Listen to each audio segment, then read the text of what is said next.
పాటు ప్రజల యొక్క ఆదరణతో చక్కని సంక్షేమ అభివృద్ధి కార్యక్రమాలతో పరిపాలన చేసిన జగన్మోహన్ రెడ్డి గారిని ఒక్కడుగా ఎదుర్కోలేనని ఇద్దరిని తెచ్చుకున్నాడు. పవన్ కళ్యాణ్ని, బీజేపీని ఇద్దరిని తెచ్చుకుని జగన్మోహన్ రెడ్డి గారిని ఓడిస్తాననుకున్నాడు. కానీ జగన్మోహన్ రెడ్డి గారి ప్రజాదరణ చూసిన తర్వాత ముగ్గురు కాదు 300 మంది వచ్చిన జగన్మోహన్ రెడ్డి గారే మళ్ళా విజయం సాధించి ఈ రాష్ట్రంలో ముఖ్యమంత్రి అవుతాడని ప్రజాదరణ చూసిన తర్వాత తెలుసుకున్నటువంటి చంద్రబాబు నాయుడు గారు కుళ్ళు కుతంత్రాలతో రాజకీయం చేయాలని నిర్ణయించుకున్నాడు. విజయవాడ నడిబొడ్డుకు వెళ్ళిన తర్వాత విజయవాడ తెలుగుదేశం గడ్డ అనుకున్నాడేమో, అక్కడ చంద్రబాబు నాయుడు గారు దౌర్జన్యాలు చేసే ప్రయత్నం చేస్తున్నాడు.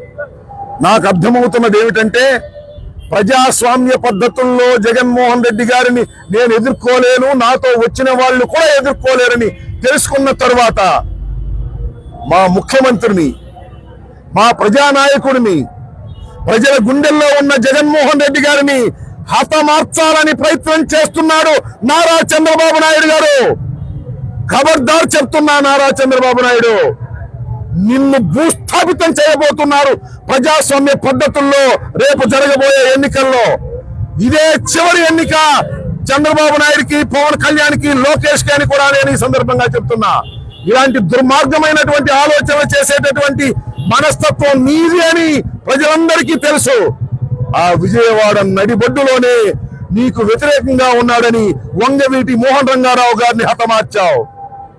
ముద్దగడ పద్మనాభం గారిని హతమార్చడానికి ప్రయత్నం చేశావు రహస్యంగా. ఇన్ని దుర్మార్గాలు చేసిన చంద్రబాబు నాయుడు పాపం పండింది ఈ ఎన్నికల్లో చంద్రబాబు నాయుడు గారు రాజకీయంగా భూస్థాపితం కాబోతున్నాడని ఈ సందర్భంగా నేను మనవి చేస్తూ, ఎన్ని శక్తులు ఎదురైనా జగన్మోహన్ రెడ్డి గారిని ఏమీ చేయలేవు. భగవంతుడు జగన్మోహన్ రెడ్డి గారి పక్షాన ఉన్నాడు. జగన్మోహన్ రెడ్డి గారి మీద రాయి కాబట్టి ఆ చిన్న దెబ్బతో సరిపోయింది, కానీ మరొకటైతే ఏం కావాలని ప్రజలు ఆలోచించండి నేను మనవి చేస్తున్నా. చంద్రబాబు నాయుడిని ఏ విధంగా శిక్షించాలో మీరు రాళ్లు వేశారు. మేము జగన్మోహన్ రెడ్డికి ఓట్లు వేసి నిన్ను శిక్షిస్తామని అందరూ శబదం పూని ముందుకు సాగాలని ఈ సందర్భంగా నేను రాష్ట్ర ప్రజానీకానికి, ఓటర్ మహాశయులకి నేను హృదయపూర్వకంగా కోరుకుంటున్నానని ఈ సందర్భంగా తెలియపరుస్తున్నాను. Please subscribe .news.